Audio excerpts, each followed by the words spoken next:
നിങ്ങൾ ഏത് ബഡ്ജറ്റ് നോക്കി ഏത് കണക്ക് നോക്കി എവിടെ കണക്ക് പഠിപ്പിച്ചേ അതിരിക്കട്ടെ എവിടെ നോക്കി കണക്ക് പഠിച്ചത് സംസ്ഥാനത്ത് പെൻഷൻ വിതരണം ചെയ്യാൻ സർക്കാരിനെ കൊണ്ട് കഴിയുന്നില്ലെന്നും ഇത് സർക്കാരിന്റെ വലിയൊരു വീഴ്ചയാണ് എന്ന തരത്തിൽ എം വിൻസെന്റ് MLA ഇന്ന് നിയമസഭയിൽ ഒരു ചോദ്യം ഉന്നയിച്ചിരുന്നു. പക്ഷേ ആ ചോദ്യത്തിൽ പറഞ്ഞ കണക്കുകൾ പൂർണ്ണമായും തെറ്റായിരുന്നു. അതിന് കൃത്യമായിട്ട് KN ബാലഗോപാൽ മന്ത്രി ഒരു മറുപടി കൊടുത്തിട്ടുണ്ട്. ആ മറുപടി മതി ഇതിൻ്റെ ഒക്കെ ഉത്തരത്തിന്. ഈ പ്രതിപക്ഷം ഉണ്ടാക്കുന്ന പെൻഷനുമായി ഉണ്ടാക്കുന്ന എല്ലാ പൊല്ലാപ്പുകൾക്കുമുള്ള മറുപടി ആ ഒരു ഉത്തരം മാത്രമേ ആവശ്യമുള്ളൂ. അത് നമുക്ക് കേൾക്കാം. 6 മാസം തുടർച്ചയായി പെൻഷൻ കിട്ടാത്തത് മൂലം നാട്ടിലാകെ കടം വാങ്ങി അവസാനം 1 മാസത്തെ പെൻഷൻ കിട്ടുമ്പോൾ കടം തീർക്കാൻ പറ്റാത്ത സമ്മർദ്ദത്തിൽ മരണപ്പെട്ടു പോയ ചക്കിട്ടുപാറയിലെ ഇന്നലെ ചർച്ച ചെയ്തു. സർ, എൻ്റെ ചോദ്യം ഈ കഴിഞ്ഞ ഇവിടെ ബഹുമാനപ്പെട്ട മന്ത്രി നൽകിയ ചോദ്യം നമ്പർ 531 പ്രകാരം സംസ്ഥാന സർക്കാർ ബജറ്റിൽ വകയിരുത്തിയത് 9764 കോടി രൂപയിൽ വെറും 1500 കോടി രൂപ മാത്രമാണ് പെൻഷൻ നൽകാൻ ഇതുവരെയും സാധിച്ചിട്ടുള്ളത്. സർ, സർക്കാർ കൊടുക്കേണ്ടുന്ന പണം കൃത്യമായി കൊടുത്തിരുന്നെങ്കിൽ ഇത്തരം ആത്മഹത്യകളും പെൻഷൻ മുടങ്ങുന്നതും ഒഴിവാക്കാമായിരുന്നില്ലേ എന്നതാണ് എൻ്റെ ചോദ്യം.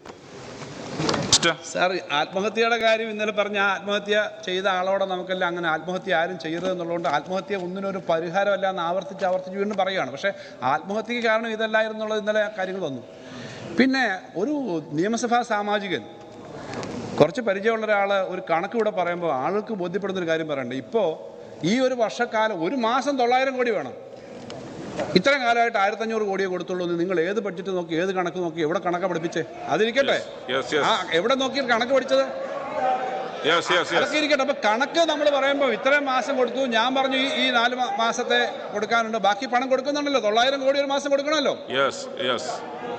ഇത് ഇങ്ങനെ കാര്യങ്ങൾ പറഞ്ഞ് ഈ സഭയിൽ നമ്മൾക്ക് പരസ്പരം ഒരു ബോധ്യം വേണ്ടേ? നാട്ടിൽ നമുക്ക് പ്രസംഗിക്കാം, പുറത്തിറങ്ങി പരസ്പരം ബോധ്യപ്പെടുന്ന കാര്യങ്ങൾ പറയുന്നതായിരിക്കും നല്ലതെന്നാണ് എനിക്ക് പറയാനുള്ളത്. പെൻഷനുമായി ബന്ധപ്പെട്ടിട്ടുള്ള പ്രതിപക്ഷ അംഗങ്ങളുടെ ഇത്തരത്തിലുള്ള വ്യാജ കണക്കുകൾ അതിനെ കൃത്യമായി പൊളിച്ചെടുക്കുകയാണ് KN ബാലഗോപാൽ ഇതിലൂടെ ചെയ്തിരിക്കുന്നത്.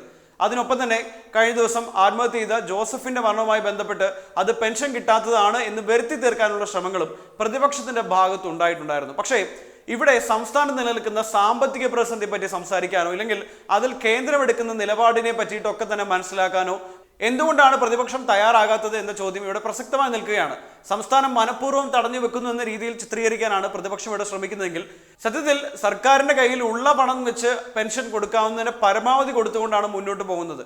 അതിനിടയിൽ ഉണ്ടായിരിക്കുന്ന ഈ ഒരു ആത്മഹത്യയുടെ പേരിൽ അത് പെൻഷൻ കിട്ടാത്തതാണ് എന്ന പേരിൽ വാദിക്കാനാണ് പക്ഷെ പ്രതിപക്ഷം ശ്രമിച്ചുകൊണ്ടിരിക്കുന്നത്. അതേസമയം കേന്ദ്ര സർക്കാരിന്റെ തെറ്റായ നയങ്ങൾക്കെതിരെ, അതായത് സാമ്പത്തിക നയങ്ങൾക്കെതിരെ ഒരു തരത്തിൽ പോലും ശബ്ദമുയർത്താൻ പ്രതിപക്ഷ അംഗങ്ങൾ തയ്യാറാകാത്തത് മറ്റൊരു പ്രത്യേകത കൂടിയാണ്. അതും കൂടെ ചേർത്ത് വായിക്കണം ഈ ഒരു സംഭവത്തിൽ.